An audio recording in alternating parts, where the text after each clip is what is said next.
Houston, we've had a problem. That was Jack's voice, but the words didn't even scratch the surface of what had just happened. A few seconds earlier, Apollo 13 had been coasting smoothly toward the moon. I was floating in the command module, running through routine checks, when the whole spacecraft gave a shudder, like a car hitting a pothole at full speed. Then came the bang. A deep, metallic thud that vibrated through the walls and into my chest. It wasn't the kind of noise you ever wanted to hear in space. "Something's wrong," I muttered, already scanning the panels. Lights were flashing across the control board like a Christmas tree gone mad. Oxygen pressure, dropping. Main bus B, dead. My stomach sank. Fred drifted up from the lunar module, eyes wide. What the hell was that? Jack's hands were tight on the switches, his voice steadier than I felt. "I'm seeing a main B undervolt." I pressed my headset closer, waiting for Houston to reply, but for a few seconds, all I could hear was the faint hiss of the life support fans and my own heartbeat. We were 200,000 miles from Earth, halfway to the moon, and suddenly our ship sounded like it was tearing itself apart. And in that moment, all I could think was, this is how people die out here. The noise still echoed in my ears when I leaned over the panel, trying to make sense of what I was seeing.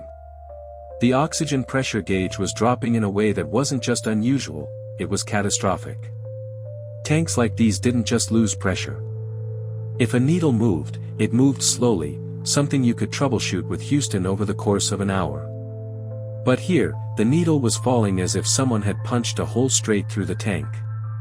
I felt a jolt of adrenaline, the same kind I had felt in combat flights when a warning light suddenly meant you might not live through the next few minutes.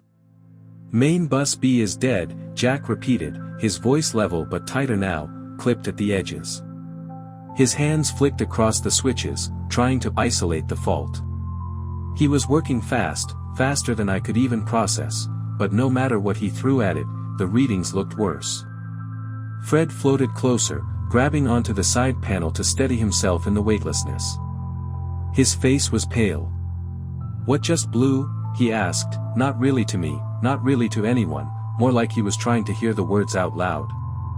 I keyed the comms. "Houston, we've had a problem here. We've had a main B bus undervolt." My own voice surprised me, too calm, almost flat. Inside, my stomach felt as if it were clenching itself into a knot. There was a pause from Houston, then Capcom Jack Luzma came back. "Roger, main B undervolt. We copy you." His voice was calm, too calm, the way controllers always sounded before they understood the full scope of what was going on. I could see Fred staring at the oxygen pressure gauge now, and then at me. He didn't say anything, but I didn't need him to. The tank wasn't just leaking. It was gone. The numbers didn't lie. We were venting our life support into space. "Tank 2 pressure is reading 0, Jack called out, sharp now. "Tank 1's dropping fast." Fred swore under his breath. I felt a tightness in my chest as I tried to get a grip on what this meant. Without oxygen, we had no fuel cells. Without fuel cells, we had no electrical power. Without electrical power, we had no ship. I said into the comm, "Houston, we're showing the pressure in O2 Tank 2 at 0. Tank 1 is slowly going down. That's going to affect the fuel cells." This time there was no immediate response. Down there in mission control, they were seeing the same numbers we were. I imagined the rows of controllers, their heads turning toward the big screen, realizing in real time that the spacecraft they had spent years perfecting was bleeding out in the middle of nowhere. Fred finally broke the silence. "If we lose Tank 1, we're done. No oxygen, no power." His words were simple, but in them I heard the weight of the reality that was setting in. Jack kept flipping switches, trying every circuit, isolating systems, desperate to find a path that wasn't already closing in on us. Trying fuel cell 2, no good. Fuel cell 3's offline. I'm not getting anything. His voice was tighter now, faster, but he was still methodical.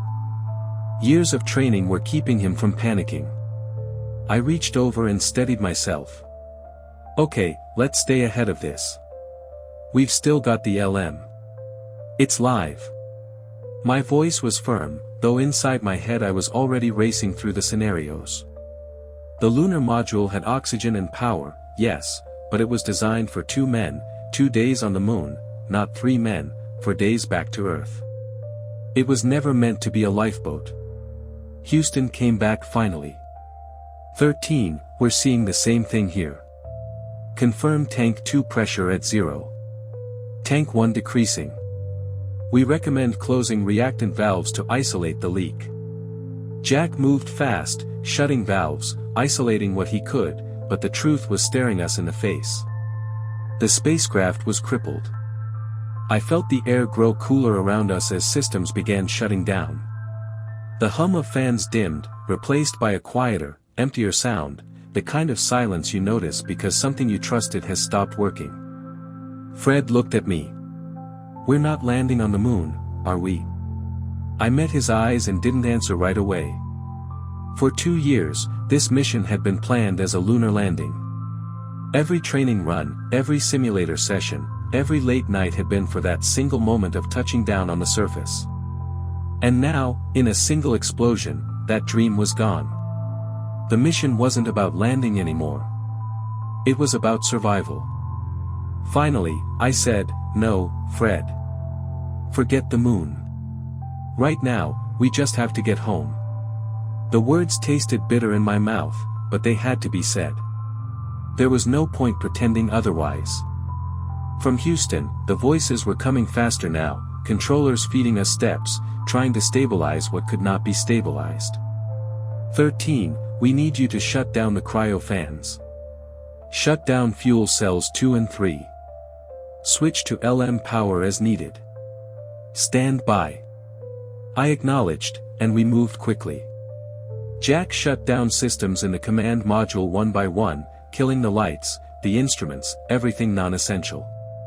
The cockpit grew dim, and the once lively spacecraft now looked like a ghost of itself, powered down, silent, and cold. As I floated there in the dim glow of the remaining lights, I thought about how many times I had told my wife that spaceflight was dangerous, but that NASA had planned for everything. That was true, until this moment. No one had planned for losing both oxygen tanks. No one had trained for a mission that suddenly had no power source and no life support.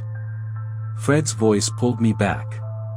If we shut everything down, we can stretch what's left. LM can keep us alive for a while. But 4 days?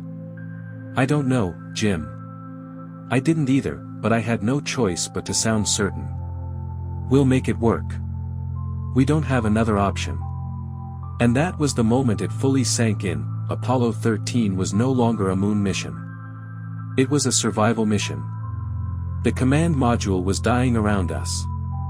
Lights blinked out, the temperature dropped, and I could feel the air turning sharper and colder against my face.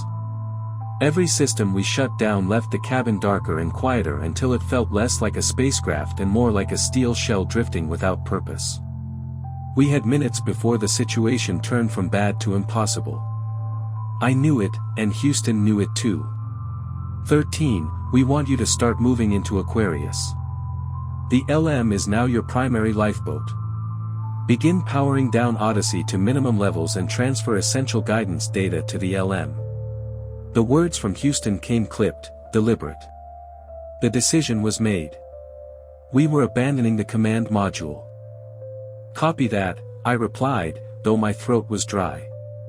This wasn't in the plan. The LM was supposed to be a short-stay lander, not the vehicle keeping 3 men alive on the far side of the moon. Still, there was no other choice. Fred, get Aquarius powered up. Jack, start the transfer procedures, I ordered. Fred immediately pushed off and floated down the tunnel into the lunar module. He had spent months training in that cabin, memorizing every switch and every display, and now he was bringing it online for a purpose no one had ever imagined. Jack and I stayed behind for the moment, trying to coax as much guidance data as possible out of Odyssey before she went dark. Jack's voice was tight as he called out readings. IMU platform stable. Getting PTC rates. Copying alignments now. His pencil scratched furiously against the notepad, numbers streaming out while I cross-checked against the dwindling displays. Every minute counted. Once the command module shut down completely, we'd lose the computer alignment that would keep our trajectory accurate. If Aquarius couldn't inherit those numbers, we might not even find Earth again. The cabin was freezing now, our breath already visible in the dim light. My fingers felt clumsy against the switches. I looked down the tunnel and saw Fred's headlamp flicker as he worked through the LM power-up checklist, his voice echoing back through the tunnel. LM oxygen tanks nominal. Batteries good. Guidance computer booting. His tone was fast but controlled. He knew as well as I did that this was the only chance we had. Houston broke in. 13, we're seeing bus voltages falling. We need you to shut down fuel cell 1 now. Power transfer complete. I acknowledged and nodded to Jack. He reached out, hesitated just a fraction of a second, then flipped the switch. The last surviving fuel cell went offline, and Odyssey slumped further into darkness. The cabin lights dimmed to almost nothing. The sound of the fans was gone. She was a dead ship. All right, that's it, Jack said quietly, though his voice carried the weight of the finality.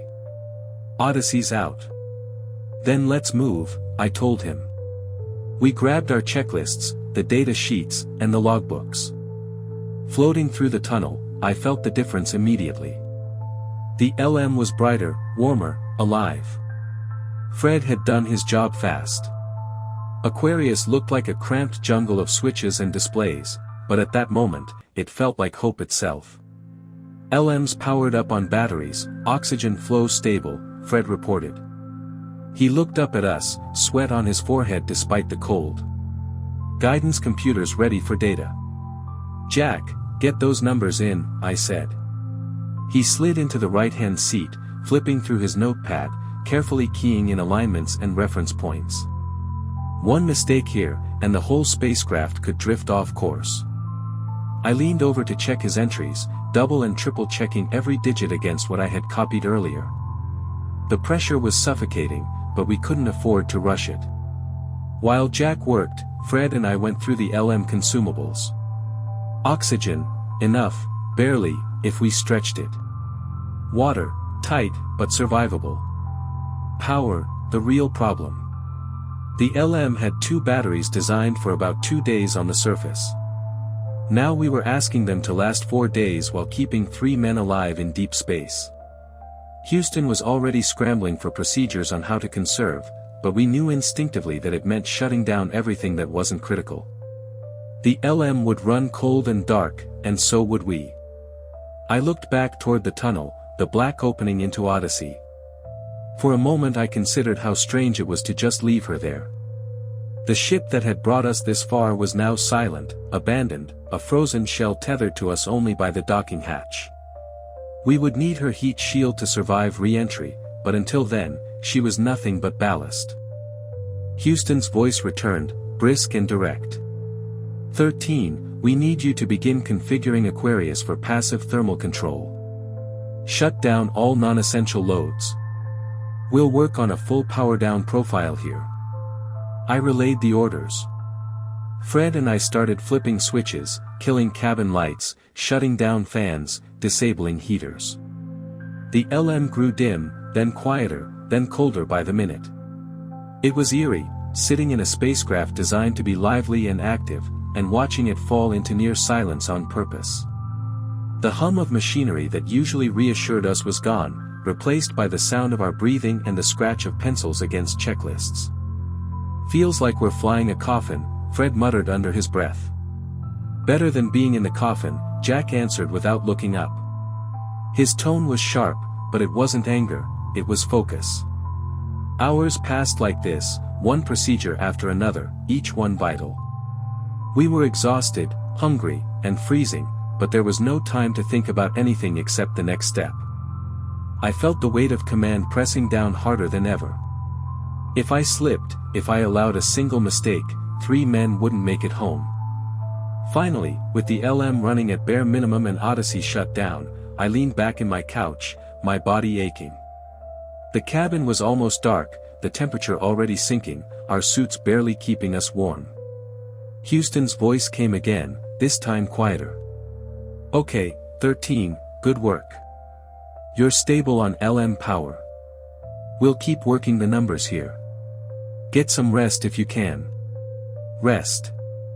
The word sounded ridiculous. My heart was still pounding, my head still running through checklists. But for the first time since the explosion, we weren't free-falling into chaos. We had a ship under us, however fragile. For now, that had to be enough. The first full day inside the lunar module was when reality set in. Aquarius wasn't built for 3 men to live inside it for 4 days. The cabin was small, barely room for 2 with any comfort, and with all 3 of us jammed in, it felt like working shoulder to shoulder in a closet full of wires and switches. Every surface had something strapped to it, and our bodies kept drifting into each other in the weightlessness.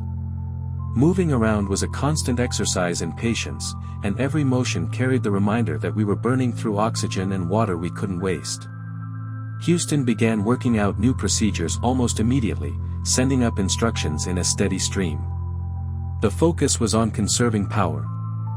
The LM batteries gave us just enough to get home if we shut down almost everything, so we started living in near darkness. Cabin lights went off. Heaters went off. Fans and displays went off. Even basic functions like the guidance platform were powered down until we absolutely needed them. The silence and cold deepened hour by hour. By the second day, the temperature had dropped into the low 40s.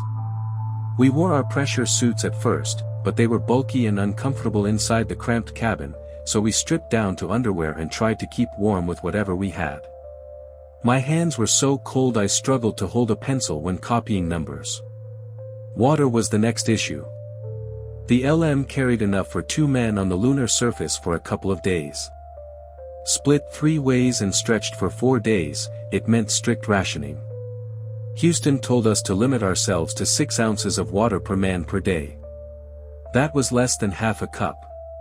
We sipped it slowly from plastic bags, careful not to spill a drop. The lack of water meant we couldn't eat the normal dehydrated food either, since most of it required mixing with water. Meals became dry bites of whatever didn't need rehydrating, and we went to sleep hungry every night. The real crisis came from something we hadn't thought much about before: carbon dioxide.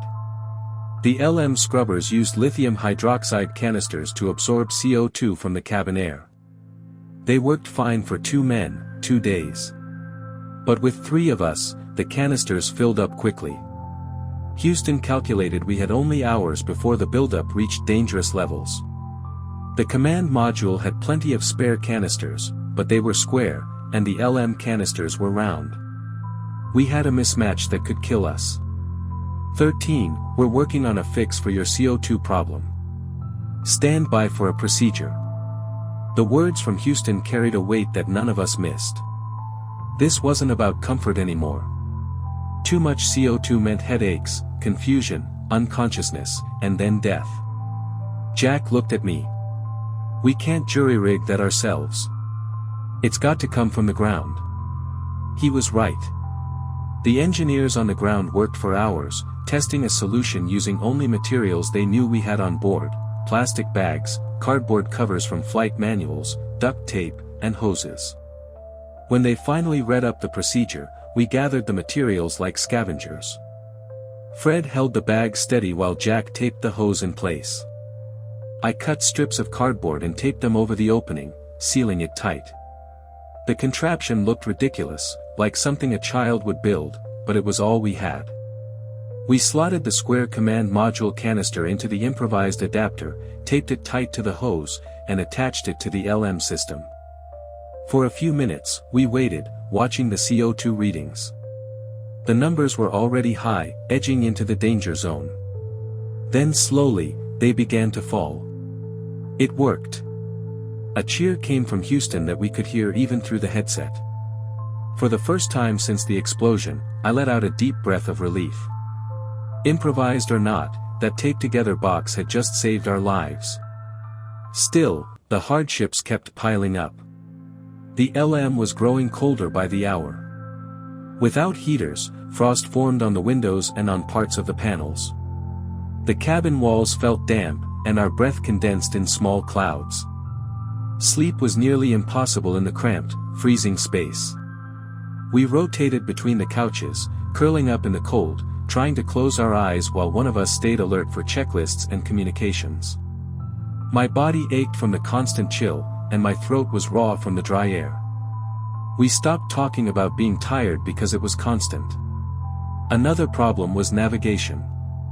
With the guidance platform powered down to save power, we couldn't rely on automatic alignment. To make course corrections, we had to use the simplest method possible: line up the spacecraft visually with the Earth and Moon in the window, then burn the engine by stopwatch. It was primitive compared to the systems we had trained with, but it was the only way to save fuel. Every burn had to be exact, because we didn't have the power or propellant for corrections. One burn in particular stands out. We had to adjust our trajectory so that we would swing around the Moon and return to Earth, rather than drift off into space. Houston called it the PC+2 burn. We had only one chance to get it right. Fred and I strapped into the LM couches, Jack read off the stopwatch, and I gripped the hand controller. Okay, burn in 5, 4, 3, 2, 1, ignition. The engine fired, the LM shuddered, and I watched the clock and the attitude lines in the window. After 4 minutes and 24 seconds, I cut off the burn. We waited for Houston to confirm. 13, good burn. Trajectory looks good. You're coming home. The relief was immense, though it didn't make the cabin any warmer or the thirst any easier. But it meant that all of this suffering wasn't in vain. We had a path back to Earth. That night, if you could call it night in space, the three of us floated in silence for a while. Fred scribbled notes, Jack shifted restlessly in his seat, and I looked out the window. The moon was right there, the surface sharp and bright, close enough that we could see craters in detail. 2 days earlier, it had been our destination. Now it was just a silent bystander as we curved around it, using its gravity to sling us back to Earth.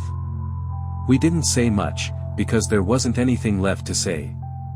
All that mattered was keeping Aquarius alive long enough to see home. By the 4th day, every part of my body felt drained. I had not slept more than a couple of hours in total, my throat was parched, and my muscles ached from shivering in the cold of the lunar module. The cabin had dropped close to freezing, and condensation coated everything, turning switches damp and leaving droplets floating through the air. Even simple movements had become clumsy, my hands stiff from the cold and my mind dulled from lack of food and water. We were alive, but only barely, and every hour felt longer than the last. Jack looked the worst of all. He had been hunched over the flight plan for hours, copying down instructions from Houston, running numbers, and handling comms almost without pause. His face was pale, his eyes ringed with fatigue, but he refused to slow down. Fred was coughing more than usual, a dry, rasping sound that worried me. He had developed a urinary tract infection from the lack of water and cold, and I could tell every word or movement cost him effort. As commander, I was supposed to keep the crew steady, but I felt just as worn down as they did. The difference was I couldn't show it. Late that night, if we could call it night, Houston came up with the final checklist for power-up of Odyssey. They had been working non-stop on the ground, building a step-by-step plan that would bring the dead command module back to life just long enough to re-enter Earth's atmosphere. They read it up to us in long strings of numbers and switch positions, and Jack copied it all carefully, every line going onto sheets of paper we taped to the wall. The re-entry sequence had to be exact. A wrong switch, an overload of the fragile batteries, and Odyssey would short out before we even reached the atmosphere. When Houston finally paused, I could hear the fatigue in their voices as well. They sounded as worn out as we were. 13, that's the power-up sequence. You'll have one shot at this. Do not deviate from the checklist. Jack answered, "Copy, Houston. We've got it all written down. We'll get it right." His voice was steady, but as soon as he switched off the mic, he let out a sigh and rubbed his face with both hands. "One shot. No pressure." Fred chuckled weakly. "Hell, Jack, you've been here only because Ken caught the measles. If you get this right, he'll never live it down." That earned the first genuine smile I had seen from Jack in hours. "Yeah. I'll take measles over this any day." For a moment, the cabin was quiet except for the hiss of the fans. I looked at both of them and thought about how much we had been through together in such a short time. I knew the risks when I took command of Apollo 13, but I hadn't expected to face them like this, in a frozen cabin, rationing water by the ounce, building makeshift scrubbers to keep from suffocating. The moon was behind us now, and Earth was only a day away, but that one day felt like a lifetime. I broke the silence. "Listen, I want to say something. Whatever happens tomorrow, I couldn't ask for two better men to be here with me. I mean that." Fred gave me a nod, his face serious. "We're not done yet, Jim. We'll finish this together." Jack was quieter. "I've been thinking about Ken. If we screw this up, people will say he should have flown instead. I don't want that hanging over him." I shook my head. "No one's going to say that. You've been solid, Jack. You saved us more than once in here. Don't carry anything you don't need to." He didn't answer, but I saw him glance at the taped-up re-entry procedure again, as if memorizing it one more time before closing his eyes. A few hours later, I had a private exchange with Houston. The cabin was quiet, Fred half asleep in his seat and Jack scribbling notes. I keyed the mic. "Houston, this is 13. You've been working just as hard as we have. I want you to know, we appreciate everything you're doing down there." There was a pause, then Luzma's voice came back, softer than usual. "Roger that, 13. You just hang in there. We're all going to see you back home." The way he said it told me they were just as uncertain as we were. No one had ever tried to power up a dead spacecraft this way before. No one knew if the batteries would hold. The honesty of that silence said more than the words did. As we approached the final hours, we talked less and less. Each of us was inside our own thoughts. I thought of Marilyn and the kids, of whether I would ever see them again. I didn't picture some heroic moment or legacy. I just saw the faces at the dinner table, the simple things I had taken for granted. Fred stared at the small window, watching Earth grow brighter ahead of us.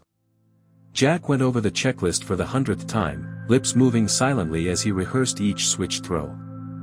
Finally, as we prepared for the last sleep before re-entry, Fred said quietly, "If this doesn't work, what do you think it'll feel like?" I didn't want to answer, but he was looking straight at me. "Quick.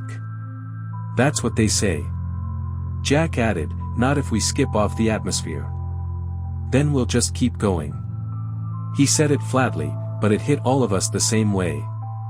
A failed re-entry meant not burning up but drifting away forever, out into nothing, without food, without water, without hope. I closed my eyes, feeling the cold seep into my bones, and forced my voice to stay calm. "Then we don't skip. We do this right. Tomorrow we're going home." It wasn't a speech, and I didn't mean it to be. It was just what I had to believe, because the alternative was unthinkable. The morning of re-entry came with no sunrise, no sense of time. We had long since lost track of days in the cold and darkness of the lunar module. All I knew was that Earth filled the window now, blue and white, alive in a way that made everything we had suffered worth enduring. But we weren't there yet.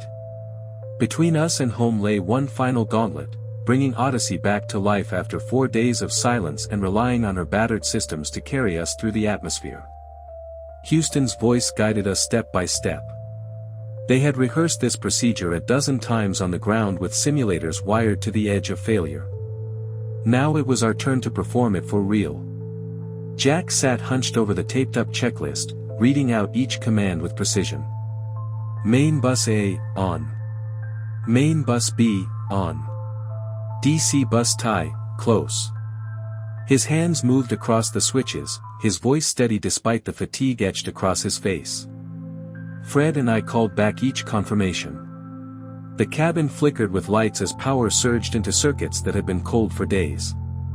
For a moment it felt as if the ship might not accept it, but then the systems held, the displays lit, and Odyssey came alive again.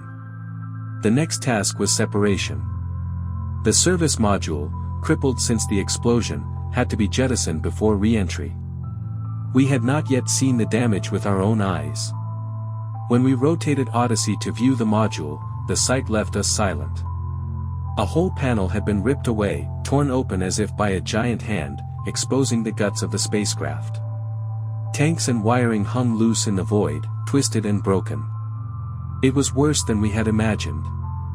If the explosion had pushed in any other direction, it could have destroyed the command module as well. Fred finally broke the silence. "There's your problem, Jim." I keyed the mic. "Houston, you're not going to believe this. We've lost the whole panel."